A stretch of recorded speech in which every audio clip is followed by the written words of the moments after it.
I am teacher राजिया सईद, जमात अहम के तलबा तालबात। बेटा आप सब कैसे हैं? बहुत वक्त ज़ाय हो गया, अब आए काम की तरफ। अल्लाह ताला आपको अपनी हिफाजत में रखे और आपके लिए आसानियाँ फरमाए। बेटा आज हमारा पहला सबक है जो कि हम्द है, हफीज़ जालंधरी की हम्द। सबसे पहले हम्द पढ़ने से पहले हम हफीज़ जालंधरी का तारुफ पढ़ लेते हैं। हफीज़ जालंधरी 1900 में पैदा हुए और 1982 में वफात पाई। इस तरह उनकी उम्र 82 साल थी। मोहम्मद हफीज़ नाम और हफीज़ तखल्लुस था। उनका नाम मोहम्मद हफीज़ था और उन्होंने अपना तखल्लुस भी हफीज़ ही रखा। ये ऊपर देखें, तखल्लुस की अलामत हमें बता रही है कि उनका तखल्लुस हफीज़ था। तखल्लुस बेटे वो छोटा सा नाम जो शायर हजरात अपने नाम की पहचान के लिए, अपनी शायरी की पहचान के लिए इस्तेमाल करते हैं और ये इसम मारफा की एक किस्म है। जालंधर में पैदा हुए। चूंकि जालंधर में पैदा हुए तो अपने नाम के साथ जालंधरी लिखने में भी उन्होंने खुशी महसूस की और जालंधरी हफीज़ जालंधरी के नाम से शोहरत पाई। जालंधरी ग्रामर की रूह से सिफ्ते निस्बती है। इब्तदाई तालीम वहीं हासिल की। घरेलू हालात साजगार ना थे, साजगार मुनासिब ना थे, यानी कि घर में दौलत की रेल पेल ना थी, फरावानी ना थी, इसलिए अपनी तालीम मुकम्मल ना कर सके और उनकी तालीम अधूरी रह गई। अल्लाह ताला की तरफ से उन्हें शेर व शायरी का बहुत ज़्यादा शौक़ था, ज़ौक़ शौक़। चूँकि वो शेर व शायरी का शौक़ रखते थे इसलिए बचपन ही से शुरू से ही शेर कहने लगे। आमतौर पर जब कोई बंदा शेर कहता है या शायरी का शौक़ रखता है तो उसके लिए उसे किसी ना किसी उस्ताद की शागिर्दी इख्तियार करना पड़ती है अपनी शायरी की इस्लाह के लिए। तो हफीज़ जालंधरी ने अपनी शायरी की इस्लाह के लिए मौलाना गुलाम कादिर ग्रामी की शागिर्दी इख्तियार की। ग्रामी लफ्ज़ के ऊपर जो तखल्लुस की अलामत है ये हमें बता रही है कि मौलाना गुलाम कादिर का तखल्लुस ग्रामी था। मुख्तलिफ अदबी रसाइल में लिखते रहे। चूँकि शेर व शायरी का शौक़ था उसमें इस्लाह भी लेते रहे और उनकी शायरी परवान चढ़ती रही और उसका इजहार अपने शेर व शायरी के जो उनका शौक़ था उसका इजहार वो मुख्तलिफ अदबी रसाइल में लिख कर पूरा करते रहे। रसाइल रिसाला की जमा। मुशायरों ने उन्हें शोहरत दी, तो जब उन्हें शोहरत हासिल हुई मुख्तलिफ मुशायरों में गए, अपना कलाम सुनाया, लोगों को पसंद आया, तो इस तरीके से वो लोगों में मशहूर होने लगे। मुख्तलिफ सरकारी महकमों से वाबस्ता रहे, जुड़े रहे कि मुख्तलिफ तरीक़ों से सरकारी महकमों के साथ उनका ताल्लुक़ रहा, राब्ता रहा। और जब 1947 में पाकिस्तान वजूद में आया तो हिजरत करके पाकिस्तान चले आए। 1982 में लाहौर में फौत हुए। उनका मज़ार इकबाल पार्क में मीनार पाकिस्तान के करीब वाक़ई है। उनकी वफ़ात 1982 में हुई और उनकी जो मदफून जो थे वो दफन हुए वो मज़ार इकबाल पार्क जो कि मीनार पाकिस्तान के करीब है, वहाँ उन्हें दफन किया गया। अब दूसरे पैराग्राफ में हफीज़ जालंधरी के कलाम की खुसूसियात बताई गई हैं, उनका उसलूब बयान बताया गया है, उनका अंदाज बताया गया है। तो ज़ुबान की सफाई, सादगी, सोज़ोगुदाज और मौसीकियत उनके कलाम की नुमायाँ खूबियाँ हैं।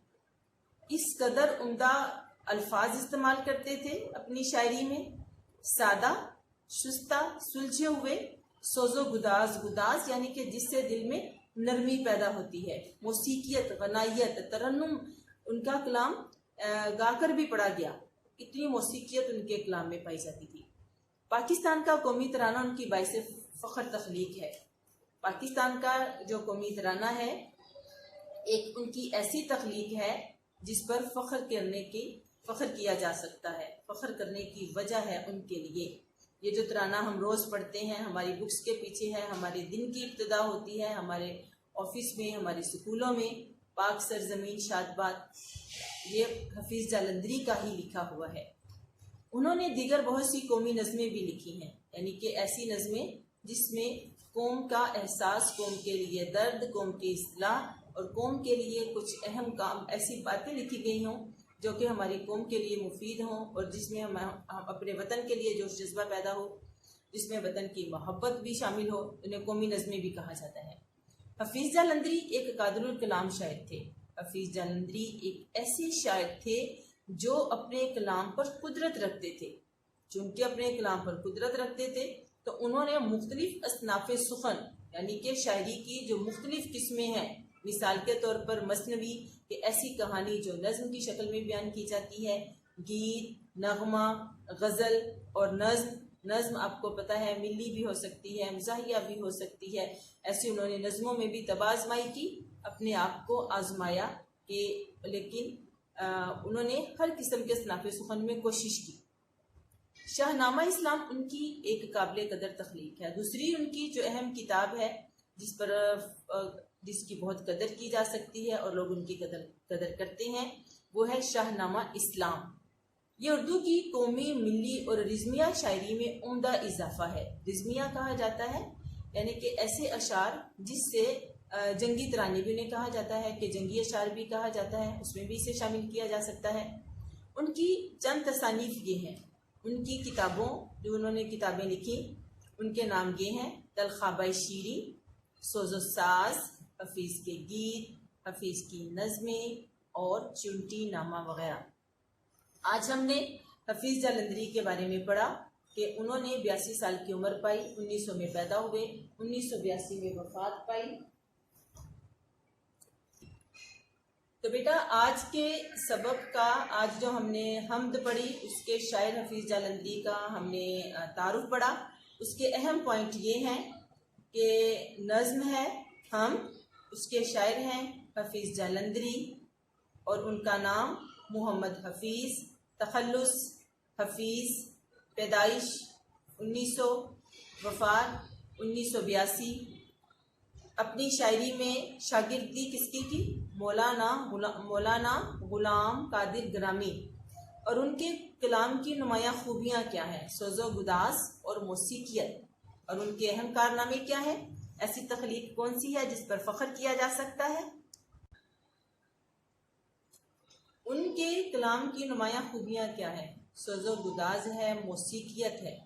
موسیقیت یعنی کہ ان میں ان کا جو کلام ہے وہ گا کر بھی پڑھا جاتا ہے، ترنم پایا جاتا ہے، غنائیت پائی جاتی ہے۔ اور ان کا اہم کارنامہ کیا ہے؟ قومی ترانے کی تخلیق، کہ اس وقت جب قومی ترانہ لکھا گیا تو بہت سارے قومی ترانے لکھے گئے، لیکن جو اپروول ملا یا جو کامیاب ہوا، جس کو پسند کیا گیا، وہ حفیظ جالندھری کا تھا۔ وہی قومی ترانہ جس سے ہمارے دن کی ابتدا ہوتی ہے اور ہم اس سے اپنا قومی ترانہ پڑھ کے ہم اپنا دن شروع کرتے ہیں۔ اور دوسرا ان کا کارنامہ کیا ہے؟ شاہ نامہ اسلام۔ یہ بھی ایک بہت عمدہ نظم ہے جس کو 3 طریقوں سے کہ قومی، ملی اور رزمیہ تینوں طریقے سے تینوں اصناف میں اس کو شامل کیا جا سکتا ہے۔ اور ان کی اہم کتابیں جو انہوں نے لکھی: تلخابۂ شیریں، سوز و ساز، حفیظ کے گیت، حفیظ کی نظمیں، چونٹی نامہ۔ تو پیارے بچوں، آج ہم نے حفیظ جالندھری کا تعارف پڑھا، اس کے اہم پوائنٹس میں نے آپ کو لکھ دیے ہیں۔ آپ نے اپنی نیٹ نوٹ بک بنا کر، جیسے ہم کلاس میں پریکٹس کرتے ہیں، آپ نے اس پر سبق نمبر 1 ہم شاعر کا نام ہیڈنگ کے ساتھ، کٹ مارکر کے ساتھ، بہت خوبصورتی کے ساتھ آپ نے سب سے پہلے شاعر کا تعارف لکھنا ہے۔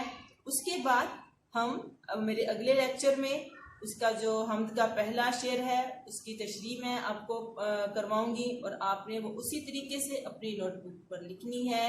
بہت شکریہ۔ اللہ تعالیٰ آپ کو آسانیاں دے اور آپ کے لیے آسانیاں فرمائے اور آپ کو بھی آسانیاں بانٹنے کی توفیق عطا کرے۔ السلام علیکم ورحمۃ اللہ وبرکاتہ۔